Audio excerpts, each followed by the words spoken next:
Bonjour tout le monde. Bonjour à tous. Bonjour. On va attendre quelques minutes que tout le monde puisse arriver.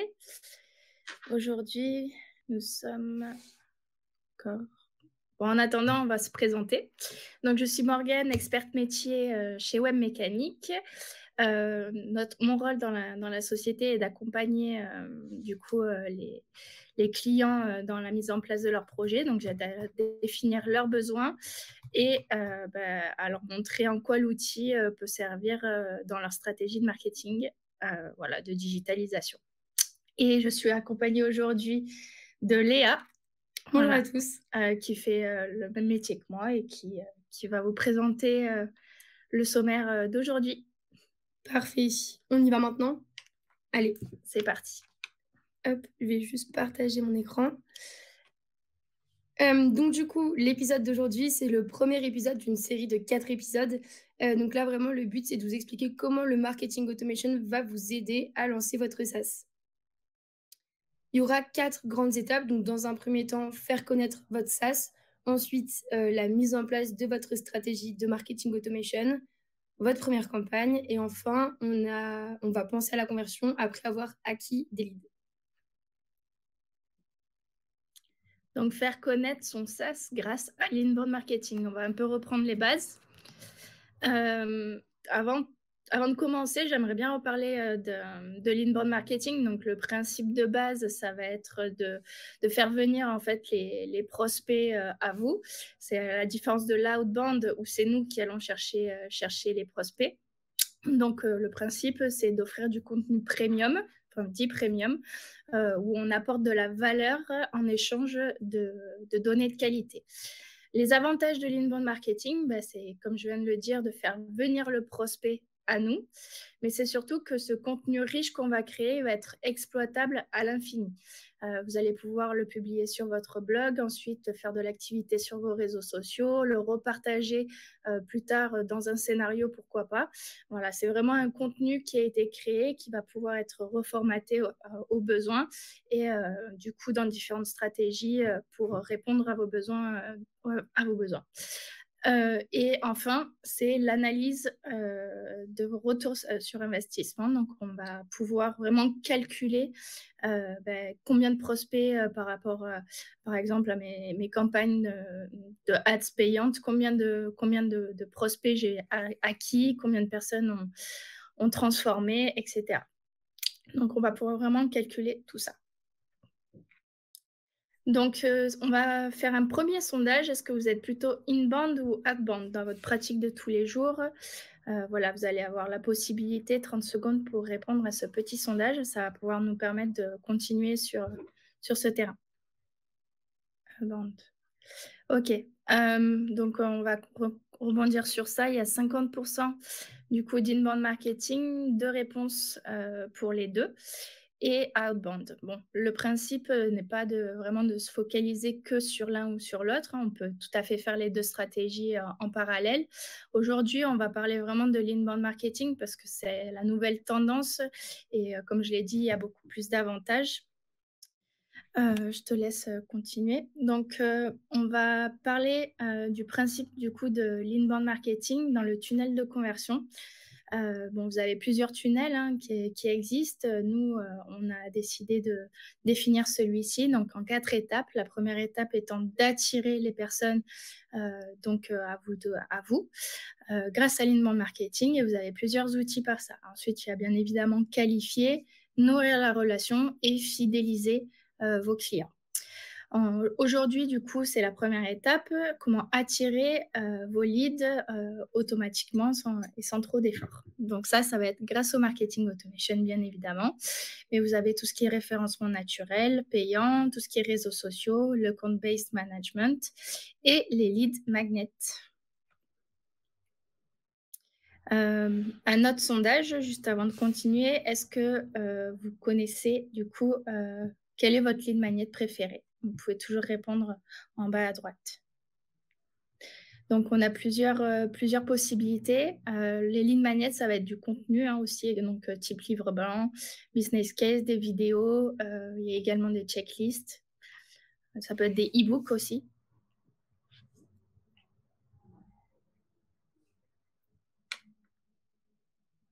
OK, on a pas mal de livres blancs et une checklist.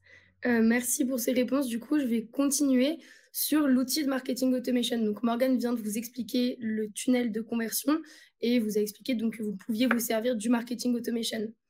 Dans cette slide, vous allez comprendre en quoi est-ce que l'outil de marketing automation va être important avec les différents pans que vous avez de votre stratégie digitale.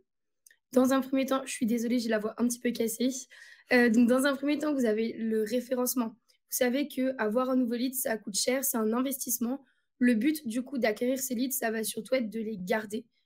C'est mieux de garder un lead et de le faire monter en maturité, de le nourrir jusqu'à la conversion, plutôt que de le perdre ou même encore devoir le racheter par la suite. Ça, c'est pour la partie référencement. Pour la partie site web, c'est important également puisqu'en fait, on va vraiment suivre le comportement des contacts et des clients sur le site internet.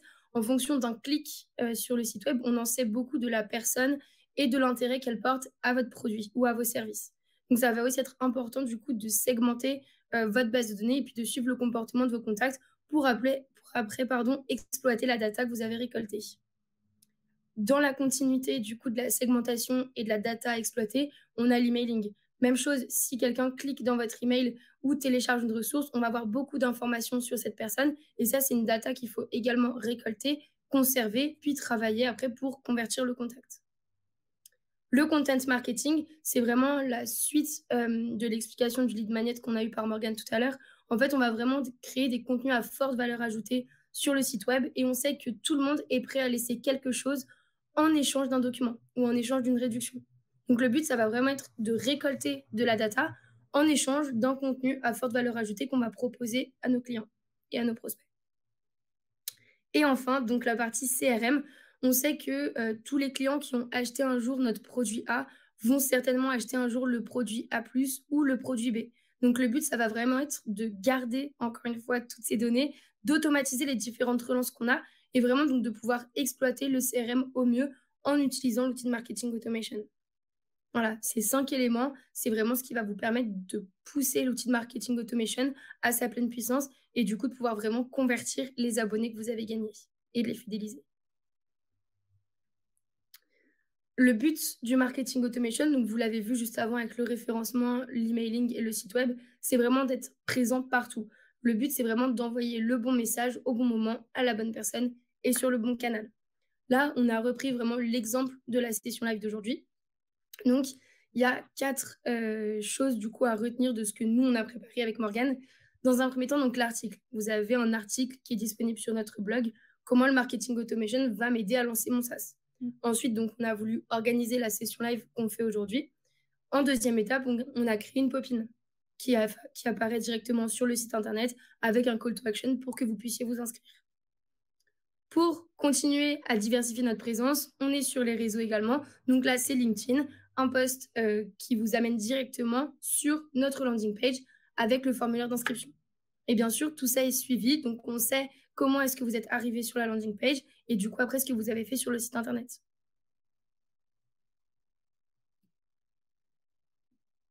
Du coup, pour continuer à juste rebondir sur ce que tu disais, vous pouvez aussi utiliser vraiment tous les leviers que vous avez en votre possession.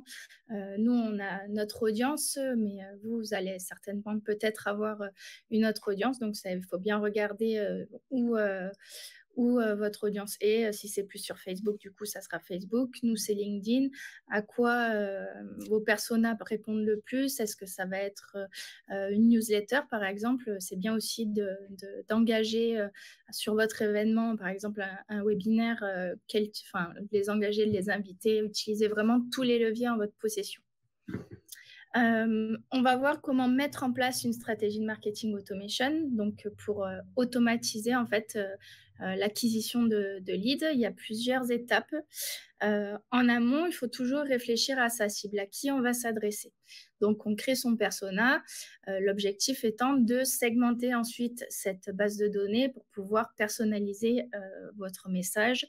Et on sait que la personnalisation, ça augmente la qualité de vos communications et surtout la rétention des clients. En deuxième étape, on va se demander quel est l'objectif final. Donc, par exemple, dans cette campagne, l'objectif final, c'est d'envoyer les nouveaux abonnés de la newsletter dans ce segment-là. Ensuite, on va se demander à quoi sera réceptif ma cible, mon audience. Donc, on va fixer les étapes, les parcours. Est-ce que ça va être une série d'emails? Est-ce que je vais devoir utiliser un formulaire, une landing page, une pop-in? Vous avez tout un tas d'outils pour vraiment optimiser tous ces points de contact. Et en dernier lieu, on va bien évidemment créer le contenu qui est approprié. Vu qu'on aura fait ce travail en amont de savoir à qui on s'adresse, on va pouvoir adresser le bon message avec le bon ton et on va pouvoir aussi créer directement les emails si c'est un email qui sera le plus réceptif. Une fois qu'on a réfléchi à tout ça, on peut aller dans l'outil de marketing automation pour créer son scénario. Donc aujourd'hui, je vous montre une campagne d'acquisition par le webinaire, parce que chez Webmécanique, on est un éditeur de logiciels SaaS également. C'est un levier de communication qu'on affectionne tout particulièrement. Par ailleurs, vous êtes tout à fait invités à pouvoir nous poser vos questions si vous en avez pendant qu'on est sur la campagne. J'en profite, hein, c'est une session live, je le rappelle. Donc voilà, surtout n'hésitez pas. Donc, je vais vous expliquer le scénario qui est applicable dans le SaaS, mais aussi dans d'autres secteurs d'activité. C'est une campagne qui est large, mais qui est parce qu'on vraiment on cible toutes les personnes qui viennent sur votre site. Chez Webmécanique, on appelle les anonymes les personnes qui viennent sur le site, dont on n'a pas l'adresse email. Donc ça va être ma cible d'aujourd'hui. Donc ça, c'est toutes les personnes qui rentrent dans ce segment. On va se demander si elles ont soumis un formulaire qui sera sur une landing page ou une pop-in. On peut utiliser le même formulaire sur différents canaux de communication, différents supports. Donc là, toutes les personnes qui auront soumis ce formulaire, on va leur envoyer bien évidemment un email d'invitation avec le webinaire. Et on va se demander si la personne a cliqué opt-in. Donc dans l'email, oui, on va lui donner des points. Ça veut dire que si elle clique, qu'elle donne son accord pour qu'on communique avec elle, elle a de l'intérêt. Ensuite, on va bien évidemment l'envoyer dans une campagne post-webinaire. En parallèle de ça, on peut vérifier si la personne a ouvert ou pas l'email, bien évidemment. Si elle n'ouvre pas, on va lui envoyer une relance. Dans la branche négative du scénario, donc, on va se demander si la personne, est-ce qu'elle fait partie toujours du segment anonyme ou non. Si oui, elle visite ma page, on lui montre une pop-up. Donc ça, c'est le deuxième levier d'acquisition. Et dans la branche négative, à ce moment-là, on peut faire redémarrer le contact. Donc là, vu qu'il est anonyme, c'est l'adresse IP. La personne reviendra au début de la campagne. Un petit peu plus haut, on a exactement pareil dans la branche négative, la possibilité de faire redémarrer le contact. Juste pour vous rappeler la stratégie dont je vous ai parlé avant, on a du coup les cibles et on a, donc c'est les anonymes et surtout l'objectif final de la campagne qui est de envoyer les contacts dans une campagne post-webinaire. Donc ça va être le sujet d'après. Tu peux passer. Pensée, conversion. Merci beaucoup Morgane pour l'explication de cette campagne. Effectivement, le but en fait aujourd'hui, c'était de réfléchir à l'acquisition, donc acquérir des nouveaux abonnés. Une fois qu'on a acquis nos nouveaux abonnés, une fois qu'on a lancé nos SaaS et qu'on a fait notre première campagne, quelles vont être les étapes? Qu'est-ce qu'on va faire par la suite? Donc là, on vous a récapitulé en fait les étapes du lancement de votre SaaS et de la mise en place du marketing automation pour acquérir de nouveaux abonnés. Donc, vous voyez, en première étape, on lance le SaaS, on travaille une stratégie de contenu et plus globalement, en fait, une stratégie de marketing digital. En étape 2, on va vouloir attirer des prospects grâce au lead magnet. Ça, c'est la première étape de notre tunnel de conversion.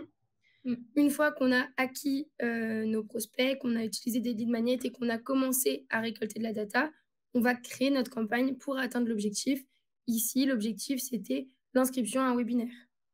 Une fois qu'on a des contacts, qu'on a des données et des informations, on va vraiment nourrir la relation avec le contact. C'est ce qu'on vient de voir dans la campagne précédente avec l'envoi d'email, l'envoi de relance et d'affichage de pop-up.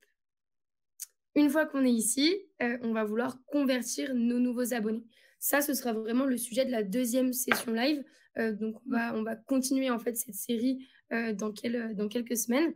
Et d'ailleurs, pour nous aider à préparer cette série, on vous a proposé un dernier sondage. Donc, du coup, quelle campagne souhaiteriez-vous voir lors de notre prochaine session live? Puisqu'on va aborder un autre sujet. On va continuer en fait le lancement, mais on va peut-être axer la démonstration différemment. Donc, n'hésitez pas à nous dire ce que vous voudriez voir. Et puis, allez-y, si vous avez des questions, n'hésitez pas dans le chat, on est vraiment là pour ça. On est allé assez vite, donc on a un temps de réponse aux questions à vous accorder si vous avez besoin. Alors, Morgane, peut-on faire une campagne de marketing automation sans avoir de logiciel de CRM? Oui, tout à fait. En fait, le CRM, c'est la suite logique, on va dire, une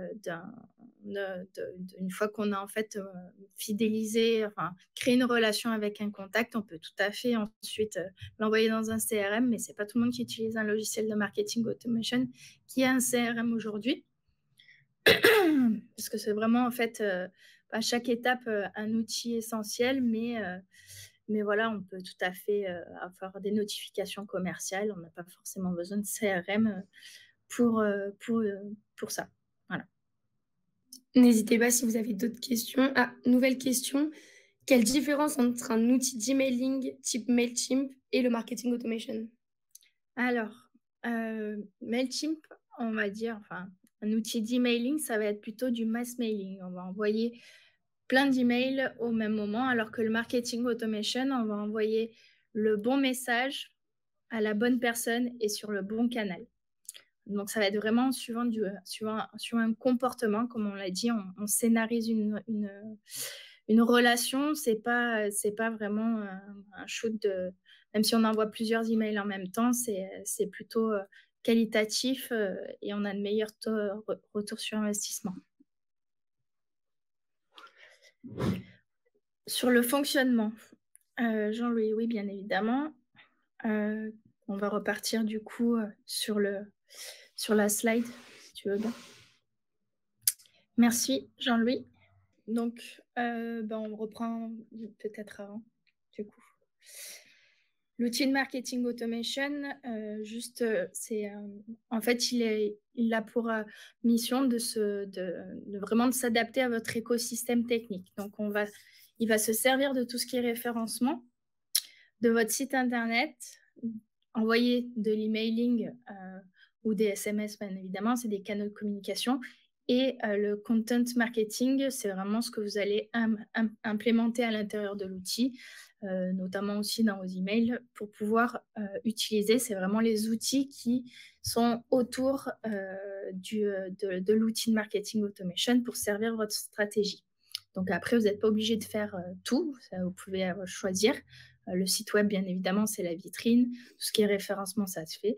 Aujourd'hui, c'était le content marketing avec tout ce qui est lead magnet qui va vous servir du coup pour acquérir des leads automatiquement. On va revenir après sur la mise en place d'une stratégie de marketing automation. Donc, comme je le disais, on a plusieurs étapes. Donc, avant d'aller sur l'outil, on réfléchit à qui on s'adresse. Ensuite, quel objectif je vais vouloir dans cette campagne. Chez Webmécanique, on dit toujours qu'il vaut mieux plusieurs petites campagnes qu'une seule grande campagne. Donc, une campagne, un objectif. Et on réfléchit à quelles étapes on va pouvoir fixer dans notre parcours. Comme je le disais, en fait, là, par exemple, ça va être un segment dans le segment de abonnés nouvelle newsletter, mais ça peut être proposer un free trial, ça peut être inviter à un événement. Donc voilà, vous allez, suivant en fait vos outils et ce que vous avez déjà en place dans votre stratégie ou ce que vous devez créer avec le temps que vous allez pouvoir fixer vos étapes et le contenu associé. Est-ce que ça a été assez clair ? Et là, on a une partie aussi sur le scoring. Donc, est-ce que tu veux que je revienne, qu'on explique le scoring sur cette slide peut-être ? Le scoring. Donc, en fait, le scoring, ça vous permet de pouvoir, on va avoir on va dire un score sur l'intérêt de vos contacts. On peut également déscorer les personnes. Si par exemple quelqu'un de demain se désabonne, c'est qu'elle perd de l'intérêt, elle se désengage, donc on va lui enlever des points. Donc voilà, après, dans la stratégie de scoring, bah, ça va dépendre aussi du temps de prise de décision de vos prospects. Généralement, on ne va pas mettre, par exemple, on met des plus grands scores quand la prise de décision est rapide, comme dans le e-commerce. Mais si, par exemple, on est sur des achats longue durée de 1 ou 2 ans, ça sera plutôt des petits scores. Voilà. Les prospects... Scoring des prospects pour suivre leur nourrissement. Ouais, donc c'est ce que je disais, effectivement, on va pouvoir scorer étape par étape. Dans l'univers du SaaS, par exemple, c'est quand quelqu'un demande une démonstration ou un contact, là, on met du score. Est-ce qu'il y aurait d'autres questions? Merci Jean-Louis. N'hésitez pas si vous avez d'autres questions. Quels outils de webinaire sont synchronisables avec Webmechanic Automation? Aujourd'hui, on utilise Livestorm. Voilà, ça c'est un outil qui est assez sympa. Ensuite, on a GoToWebinar et Webikeo, il me semble. Oui. Ouais. Après, via Zapier, on peut également connecter d'autres outils type Zoom. Voilà. L'avantage avec Webmechanic Automation, c'est qu'il est assez connectable et avec plein d'outils. Voilà. Donc, au choix. Mais natif, c'est Livestorm, qui est le dernier, d'ailleurs. Et oui. Et l'avantage du coup de cette connexion, c'est qu'on va pouvoir faire remonter des informations dans le logiciel de marketing automation directement depuis l'outil de webinaire. Et c'est en continuité vraiment avec la campagne qu'on vous a présentée aujourd'hui qui va vous permettre de convertir vos abonnés après les avoir gagnés grâce au webinaire. Ouais. Un replay sera-t-il disponible et comment peut-on s'inscrire aux autres sessions sur le sujet? Oui, un replay sera disponible. Et puis, vous pourrez vous inscrire aux autres sessions directement en fait, sur notre site internet. Il y aura une pop-in comme on a fait pour aujourd'hui et également sur nos réseaux sociaux, enfin sur LinkedIn. Voilà. On vous ajoutera. Surtout, suivez-nous de près. Est-ce que vous avez d'autres questions du coup ou pas? On a fini les questions. Merci à tous. Merci pour Laurie. votre attention. Puis on vous retrouve à la prochaine session. Ah, une question. Stéphane, peut-on envoyer des SMS? Très bonne question. Stéphane, oui, on peut envoyer des SMS. En fait, l'outil de marketing automation te permet de communiquer sur différents canaux. Donc, c'est l'avantage. On peut du coup s'adapter à plusieurs cibles, savoir où elles sont réceptives. Donc, on peut envoyer des notifications, des SMS, des emails, bien évidemment, également. Merci beaucoup. Merci à tous. Très bonne journée. Pardon, ouais, pas de souci. À très vite. À très vite. Merci, au revoir. Pour la session numéro 2. Au revoir.